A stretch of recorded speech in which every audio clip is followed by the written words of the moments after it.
सब कहते हैं कि अमीर लोग कुछ अलग तरह से सोचते हैं और इसीलिए वो अमीर बन पाते हैं। पर क्या ये सिर्फ कहने की बात है? जी नहीं, ये कोई थियरी नहीं है, ये पक्की साइंस है। वैज्ञानिकों ने हजारों लोगों के ब्रेन स्कैन करके ये साबित कर दिया है कि एक अमीर सोच रखने वाले इंसान का दिमाग बायोलॉजिकल लेवल पर वाकई अलग होता है। तो जरा सोचिए, क्या हो अगर अमीर बनने का रास्ता हमारे बैंक अकाउंट में नहीं बल्कि हमारे दिमाग के अंदर छिपा हो। चलिए आज इसी बात की गहराई में उतरते हैं। 4 बहुत ही जबरदस्त स्टडीज से ये पता चला है कि अमीर लोग कैसे अलग तरह से सोचते हैं। और सबसे अच्छी खबर ये है कि कोई भी, जी हाँ, कोई भी अपने दिमाग को सफलता के लिए तैयार कर सकता है, उसे रीवायर कर सकता है। तो पहली खोज हमें ले चलती है 1972 में हुए एक बहुत ही मशहूर स्टैनफोर्ड एक्सपेरिमेंट की तरफ। ये हमें सिखाता है इंतजार करने की ताकत के बारे में। मनोवैज्ञानिक वॉल्टर मिशेल का ये प्रयोग था तो बड़ा सिंपल। 4 साल के बच्चों को एक कमरे में लाया गया, उनके सामने एक मार्शमेलो रखा और एक डील दी, या तो इसे अभी खा लो या फिर 15 मिनट रुको और तुम्हें एक और मार्शमेलो मिलेगा। और नतीजे सच कहूं तो काफी हैरान करने वाले थे। 100 में से 70 बच्चों ने मार्शमेलो फौरन खा लिया, वो इंतजार नहीं कर पाए। सिर्फ 30% बच्चे ऐसे थे जिन्होंने पूरे 15 मिनट का सब्र दिखाया। लेकिन असली खेल तो 40 साल बाद सामने आया। जिन बच्चों ने इंतजार किया था, बड़े होकर उनकी इनकम ज्यादा थी, उनके पास बेहतर नौकरियां थीं और उनकी पर्सनल लाइफ भी ज्यादा स्टेबल थी। वहीं दूसरी तरफ जो बच्चे सब्र नहीं कर पाए थे, वो जिंदगी में कर्ज और स्वास्थ्य की समस्याओं से जूझ रहे थे। और जब बाद में उन्हीं लोगों के ब्रेन स्कैन किए गए तो दूध का दूध और पानी का पानी हो गया। पता चला कि जिन लोगों ने बचपन में सब्र किया था, उनके दिमाग के सेल्फ कंट्रोल वाले हिस्से दशकों बाद भी फिजिकली ज्यादा मजबूत थे। मतलब ये कि सब्र करना दिमाग को सच में बदल देता है। अब इसे असल दुनिया में देखिए। अमेज़न शुरू करने के लिए जब जेफ बेजोस अपनी हाई पेइंग जॉब छोड़ रहे थे, तो उन्होंने खुद से बस एक सवाल पूछा, जब मैं 80 साल का हो जाऊंगा तो क्या मुझे ये न करने का अफसोस होगा? जवाब था हाँ, और बाकी तो हिस्ट्री है। ठीक है, तो अब आते हैं दूसरी मानसिकता पर, और वो है एक अपॉर्चुनिटी डिटेक्टर, यानी मौके पहचानने वाला बनना। और इसे समझने के लिए 2019 की हार्वर्ड की एक स्टडी देखते हैं। इस एक्सपेरिमेंट में 2 अलग-अलग ग्रुप्स को एक ऐसे कमरे में रखा गया जहां पैसे कमाने के कुछ मौके छिपाए गए थे। नतीजों में जमीन आसमान का फर्क था। 70% अमीर लोगों ने 2 या उससे ज्यादा मौके पहचान लिए, जबकि संघर्ष कर रहे लोगों में से सिर्फ 18% ही कोई एक मौका देख पाए। और इससे भी दिलचस्प बात यह है कि ब्रेन स्कैन्स ने इस फर्क को साफ साफ दिखा दिया। अमीर लोगों के दिमाग का वो हिस्सा जो मौके पहचानता है, मतलब अपॉर्चुनिटी डिटेक्टिव वाला हिस्सा, वो बहुत ज्यादा एक्टिव था, जबकि बाकियों में वो लगभग सोया हुआ था।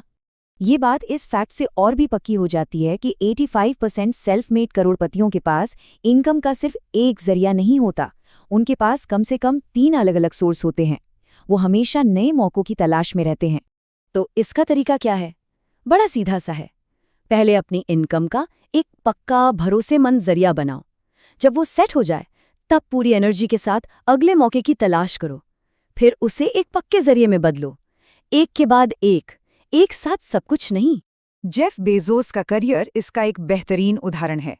उन्होंने अपने गराज से किताबें बेचने से शुरू किया। जब वो चल गया तो म्यूजिक और इलेक्ट्रॉनिक्स में आए, और फिर उन्होंने AWS बनाया, जो आज अमेज़न के टोटल प्रॉफिट का 70% है। एक समय पर एक चीज।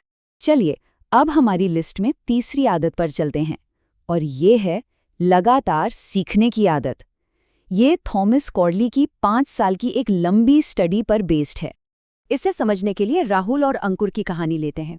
लॉकडाउन में दोनों की नौकरी चली गई। राहुल ने अगले 9 महीने नेटफ्लिक्स देखते हुए बिता दिए। वहीं अंकुर ने वीडियो एडिटिंग का कोर्स कर लिया। आज का सीन यह है कि राहुल अभी भी जॉब ढूंढ रहे हैं और अंकुर हर महीने 1.5 लाख रुपए कमा रहे हैं।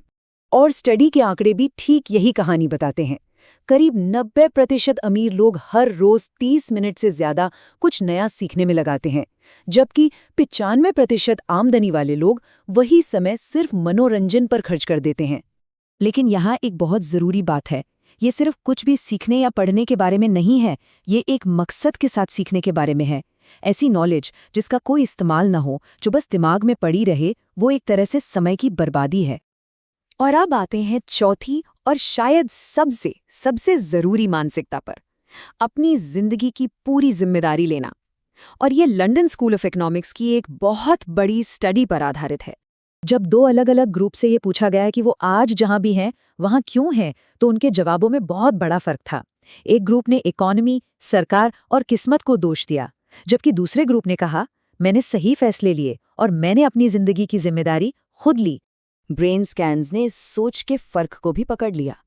जो लोग जिम्मेदारी लेते हैं, उनके दिमाग का CEO यानी प्री फ्रंटल कॉर्टेक्स बहुत एक्टिव रहता है। यह हिस्सा फैसले लेने और कंट्रोल के लिए होता है। और जो लोग दूसरों को दोष देते हैं, उनके दिमाग का डर का सेंटर यानी अमिग्डाला ज्यादा एक्टिव रहता है। तो इस सोच को बदला कैसे जाए? एक बहुत ही सिंपल एक्सरसाइज है। अपना सबसे बड़ा बहाना एक कागज पर लिखिए, जैसे मेरे पास टाइम नहीं है। अब उसे पलटकर एक एक्शन में बदल दीजिए। मैं अपने आने जाने के समय का इस्तेमाल कुछ सीखने के लिए करूंगा। इसे बस 30 दिन तक लगातार कीजिए और देखिए क्या होता है। तो इन चारों पॉइंट्स को अगर हम एक साथ देखें, तो ये हमारे दिमाग के लिए एक 4th स्टेप अपग्रेड प्रोग्राम जैसा है, जो हमारे आर्थिक भविष्य को पूरी तरह से रिवायर कर सकता है।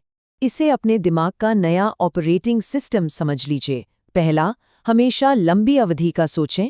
दूसरा, एक इनकम स्ट्रीम बनाने के बाद अगले मौके की तलाश करें। तीसरा, एक लक्ष्य के साथ हर रोज सीखें। और चौथा और सबसे जरूरी, बहानों को जिम्मेदारी से बदलें। हमारा दिमाग एक अपग्रेड के लिए बिल्कुल तैयार है। सवाल बस ये है कि हमारा पहला नया विचार क्या होगा।